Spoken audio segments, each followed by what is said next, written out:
Why do autistic people avoid social interactions?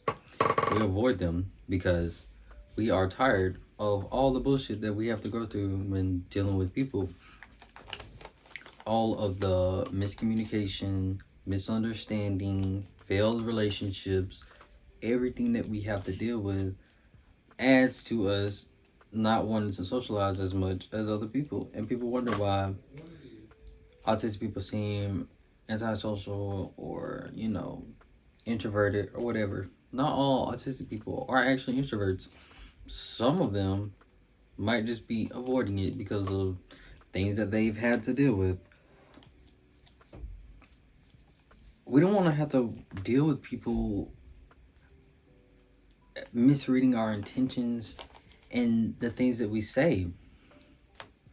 The point is not being perceived the way that you intend really messes with your self-esteem and your confidence in relationships. It it makes it really hard to want to socialize with other people. It it really takes a lot from relationships for me. And like I've in a situation of like friends of friends or partners friends or things like that, I've had so many problems where like I've been, called all types of things and perceived all kind of ways that I'm not. I've literally had people say that I have like bad energy, like I have like stuff like that, like bad vibes, weird vibes, you're possessed, you have the devil in you, like shit like that. Like that's like actually insane to like say to somebody. And it's like I don't have these negative intentions with people. Like I'm just here, like I try to be nice and stuff like that, and it just causes there's just problems. And like that's just like what has been on my mind a lot lately. And it's just become hard to deal with. I'm learning that not everybody is gonna get me, not everybody's gonna understand me, and that's fine. Like it might sound simple, but like honestly, it took me a while to get to that point. But it's like not everybody's gonna get me, and it's cool. Like even though I'm nice, I try to be nice and I try to be friendly and stuff like that. It doesn't always come off that way to some people, and that's fine, and that's just how it's gonna be, I guess. Not everybody's gonna like you whether you're autistic or not. It is what it is. I I try to remind myself of that and just keep that in mind. But I still feel shame and stuff like that when I come up with problems in relationships and friendships and stuff like that. Like there's a recurring issue of me getting into conversations that I'm not supposed to be in, apparently. So that's a hard one because it's always a different situation. Every conversation or every social situation is different. And it seems like sometimes it's okay for me to get into the conversation and sometimes it's not, and that's hard for me to distinguish when that is. So yeah, and then when I you know make a mistake or whatever and it becomes a problem between me and someone, I feel a lot of shame, but I have to remind myself like not everybody's gonna get me, not everybody's gonna like me, and that's fine. I know what my intentions are. I know how I feel, and I know, you know, that I don't mean any harm to anybody, and that's what works for me. I have to just keep that in mind because if I don't, like, I would just keep spiraling about issues that come up because they're gonna happen. If you're autistic, most likely you're gonna have some type of relationship issues and stuff like that.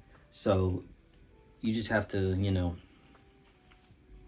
keep reminding yourself simple stuff like that. It's just it is what it is. You don't owe anybody access to you either. Like you don't have to keep dealing with certain types of people or people at all if you don't feel like you have the energy to deal with you know something that might come up.